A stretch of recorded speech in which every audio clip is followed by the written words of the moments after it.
नमस्कार, मैं हूं आपके साथ गौरव राजेंद्र। बुलेटिन की शुरुआत करते हैं। सीएम सुखविंदर सिंह सुक्खू ने राज्य सचिवालय में अनुसूचित जाति, अन्य पिछड़ा वर्ग, अल्पसंख्यक और विशेष रूप से सक्षम का सशक्तिकरण यानी कि ईशोमसा विभाग की ई कल्याण पोर्टल का शुभारंभ किया है। ये पोर्टल हिम परिवार पोर्टल के अंतर्गत तैयार किया गया है और इस पोर्टल के माध्यम से हिमाचल प्रदेश के सभी पात्र आवेदक ईशोमसा निदेशालय के अंतर्गत कार्यान्वित की जा रही पेंशन योजनाओं का लाभ उठाने के लिए ऑनलाइन आवेदन कर सकते हैं।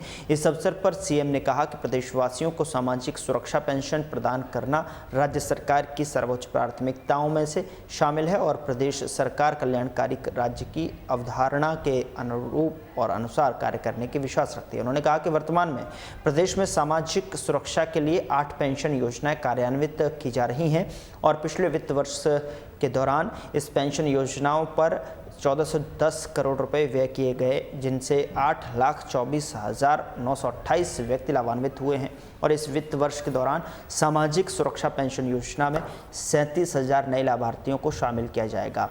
इसके लिए लगभग 67 करोड़ रुपए अतिरिक्त व्यय किए जाएंगे।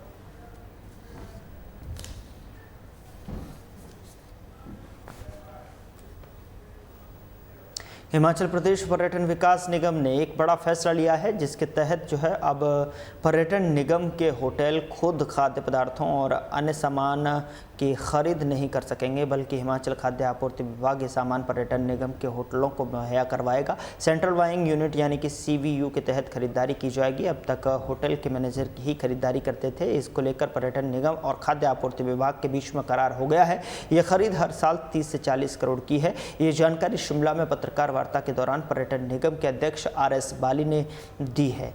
RS बाली ने कहा है कि फिलहाल 20 से 25 करोड़ की खरीदारी खाद्य आपूर्ति विभाग के सौजन्य से की जाएगी। खाद्य वस्तुओं के अलावा क्रॉकरी और अन्य सामान खाद्य आपूर्ति निगम मुहैया कराएगा और इससे पर्यटन निगम की आय में अच्छी खासी वृद्धि होने की उम्मीद है। 4 माह में इसके परिणाम सामने आएंगे।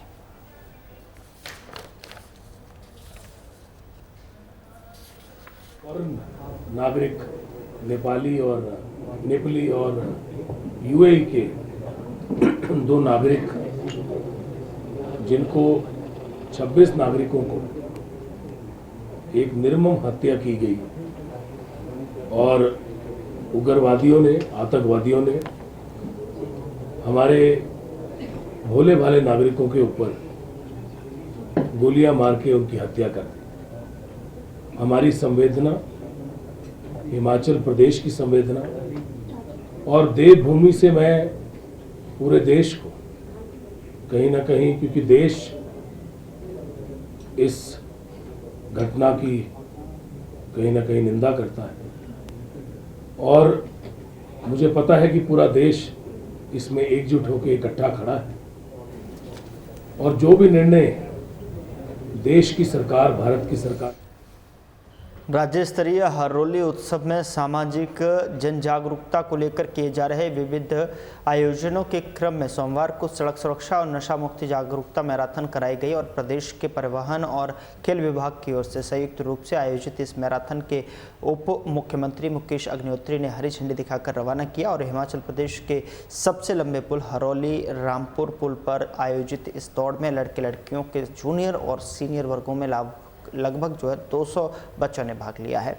सड़क सुरक्षा के प्रति जन जागरूकता बढ़ाने को, नशा मुक्ति के संदेश को जन जन तक पहुंचाने के उद्देश्य से आयोजित इस मैराथन में बच्चों और युवाओं में अद्भुत उत्साह देखने को मिला है। उप मुख्यमंत्री ने इस मौके पर मीडिया से बातचीत में कहा कि हम नशा मुक्त ऊना, नशा मुक्त हिमाचल बनाने के लिए प्रतिबद्धता से काम कर रहे हैं। ट्रांसपोर्ट डिपार्टमेंट और हिमाचल प्रदेश स्पोर्ट्स डिपार्टमेंट, इनके दोनों के साझा प्रयास है ये और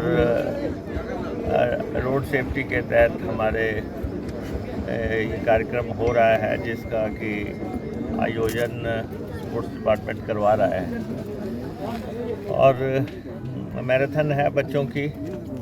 और ये जो रास्ता है हिमाचल प्रदेश के सबसे लंबा पुल जो है हरोली रामपुर, उस पे ये मैराथन हो रही है और बच्चों में बड़ा उत्साह है और ख़ास तौर पे नशा मुक्ति का जो थीम है इस बार हरोली उत्सव का, कल भी उसमें जो हमारे भक्ति के तराने और नशा मुक्ति पे बहुत बड़ा हिमाचल प्रदेश के राजस्व मंत्री जगत सिंह नेगी ने प्रधानमंत्री नरेंद्र मोदी और केंद्र सरकार पर गंभीर आरोप लगाए हैं। नेगी ने कहा है कि जम्मू कश्मीर के पहलगाम में हुए आतंकी हमले के बाद भी प्रधानमंत्री ने कश्मीर जाने के बजाय बिहार में चुनावी रैली को प्राथमिकता दी। और नेगी ने मीडिया से बातचीत करते हुए जब कहा कि देश के नागरिकों पर आतंकी हमला होता है तब सरकार का पहला कर्तव्य सुरक्षा और व्यवस्था को संभालना होना चाहिए। लेकिन पीएम मोदी ने कश्मीर की स्थिति को नज़रअंदाज कर बिहार में रैली करना ज़्यादा जरूरी समझा। ये बेहद दुर्भाग्यपूर्ण है। और वहीं नेगी ने आतंकवाद के खिलाफ केंद्र की नीति पर भी सवाल उठाए। उन्होंने कहा कि बड़ी बड़ी धमकियां देने के बावजूद अब तक आतंकियों के खिलाफ कोई ठोस कार्रवाई नहीं हुई है। केवल नागरिकों को बाहर भेजना समस्या का हल नहीं है। असली चुनौती आतंकियों को ख़त्म करना है, जिसमें सरकार असफल दिख रही है।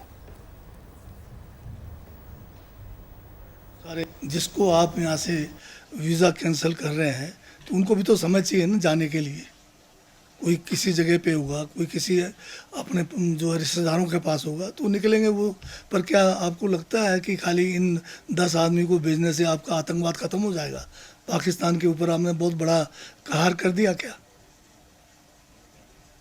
खाली कहने से तो सुरक्षित हाथ में नहीं रहेगा ना।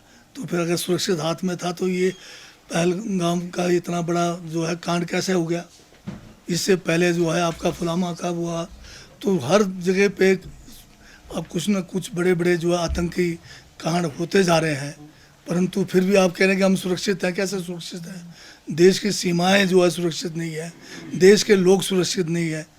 तो ये सिर्फ कहने से नहीं काम चलेगा।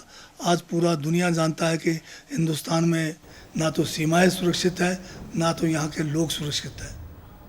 सोलन जिले में आग का तांडव देखने को मिल रहा है। जिले के 20 से अधिक जंगल आग से धधक रहे हैं।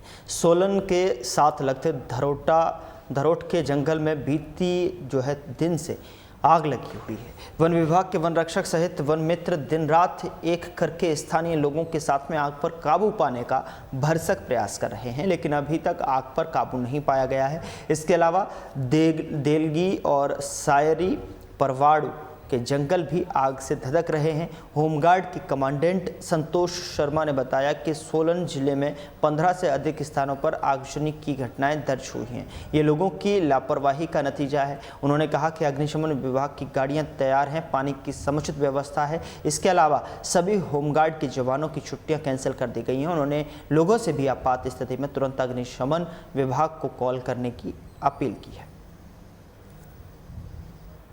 गर्मियों के सीज़न में हर साल जो है आगजनी की घटनाएं बढ़ जाती है और उसी प्रकार जैसे जैसे गर्मी बढ़ रही है ये घटनाएं दिन प्रतिदिन जो है बढ़ती रहती है। पिछले कल भी जिला सोलन में बद्दी, नालागढ़, परमाणु, सोलन, साहिली, अर्की और बनलगी के क्षेत्रों में आगजनी की घटनाएं हुई थी और ये 15 केसेस आए थे, जिनमें से 12 फॉरेस्ट फायर के थे और 3 जो है क्रॉप फायर के केसेस आए थे। मेरा आपके माध्यम से स्थानीय जनता से भी अनुरोध रहेगा कि मैक्सिमम जो ये आगजनी की घटनाएं हो रही है वो लापरवाही के कारण हो रही है। हिमाचल किसान सभा, शिमला नागरिक सभा और अन्य वामपंथी संगठनों ने शिमला जिलाधीश कार्यालय के बाहर प्रदर्शन किया है। किसानों ने उच्च न्यायालय के आदेश पर हो रही जमीन से बेदखली और मकानों की बाड़बंदी का विरोध किया है। बता दें कि प्रदर्शनकारियों ने उपायुक्त के माध्यम से सरकार को मांग पत्र भी भेजा है। हिमाचल किसान सभा के अध्यक्ष कुलदीप तंवर ने कहा कि गरीब परिवारों और लघु किसानों की जमीन से बेदखली पर रोक लगाई जाए। वन संरक्षण अधिनियम 1980 से संशोधन कर राज्य सरकार को वन भूमि बांटने को जो है अधिकार दिया जाए। तंवर ने कहा कि सरकार ने अलावा शहरी क्षेत्रों में 2 विस्वा और ग्रामीण क्षेत्रों में 3 विस्वा जमीन देने की बात कही थी, लेकिन अभी तक नहीं दी गई है। वहीं उन्होंने बताया कि इन सभी मांगों को लेकर पूरे प्रदेश में आज जिलाधीश और एसडीएम के माध्यम से सरकार को ज्ञापन दिया जाएगा। मालूम है कि अभी 20 मार्च को हिमाचल प्रदेश के जो किसान है, बागवान है और जो शहरों के अंदर ढारों में रहने वाले लोग हैं वो जमीन और जमीन से जुड़े मुद्दों को लेकर के विधानसभा पहुंचे थे। उस समय माननीय मुख्यमंत्री और कैबिनेट सब कमेटी जो जमीन के मुद्दों पे बनी है वो वहां पर रैली में उपस्थित हुई थी। उसके तुरंत बाद माननीय राजस्व मंत्री ने एक प्रेस कॉन्फ्रेंस करके हिमाचल प्रदेश में लोगों को आश्वस्त किया था कि हिमाचल प्रदेश में FRA कानून जो 2006 का था उसे लागू किया जाएगा और उसके लिए उन्होंने 3 डिवीजन लेवल के ऊपर ओरिएंटेशन वर्कशॉप रखे जिसमें सारे डिप्टी कमिश्नर्स, सारे SDMs और तहसीलदार, फॉरेस्ट ऑफिसर और किसान सभा, सेब उत्पादक संघ, हिमाचल ज्ञान विज्ञान समिति और नागरिक सभा, ये सब लोग उसके अंदर उपस्थित थे। जम्मू कश्मीर के पहलगाम में हुई निर्दोष नागरिकों की निर्मम हत्या के विरोध में धर्मशाला के कोतवाली बाजार में स्थानीय लोगों ने दुकानों के बाहर सड़कों पर पाकिस्तान मुर्दाबाद और पाकिस्तान को आतंकवादी देश करार देने वाले पोस्टर चिपकाए। इस दौरान इन पोस्टरों को चिपकने वाले स्थानीय लोगों ने दुकानदारों की रजामंदी के चलते जो है उनके दुकानों के बाहर ये पोस्टर लगाए और इस आतंकी हमले में शामिल सभी आतंकियों को कड़ी से कड़ी सजा देने की मांग उठाई है। स्थानीय नागरिकों का कहना है कि 27 निर्दोष लोगों की बर्बर हत्या ने देश भर के लोगों को आक्रोशित कर दिया है। इसी के तहत धर्मशाला बाजार में दुकानदारों की सहमति से पैरों के स्थान पर विरोध स्वरूप पोस्टर लगाए गए हैं ताकि हर आने जाने वाला व्यक्ति जो है इस कृत्य के प्रति अपना विरोध दर्ज कर सके। जिस प्रकार पहलगाम में जो है हालिया आतंकी घटना हुई है जिसमें मासूम नागरिकों ने जो है अपनी जान गंवाई है और इसमें जो है पूरे देश में इस आतंकी कृत्य की भर्त्सना हुई है और बहुत ज़्यादा गुस्सा जो है वो आमजन में है जिस वजह से विरोध प्रदर्शन जो है वो हर जगह हो रहे हैं। इसी कड़ी में धर्मशाला में भी पिछले कल जो है वो विरोध प्रदर्शन हुआ है और इसमें पाकिस्तानी झंडा जो है उसको चिपकाकर जो है उसमें कुछ जो है वो वर्ड्स जो है लिखे गए हैं जिसमें मुर्दाबाद वगैरह जो है उसमें लिखा गया है। फिलहाल बुलेटिन में इतना ही। नमस्कार।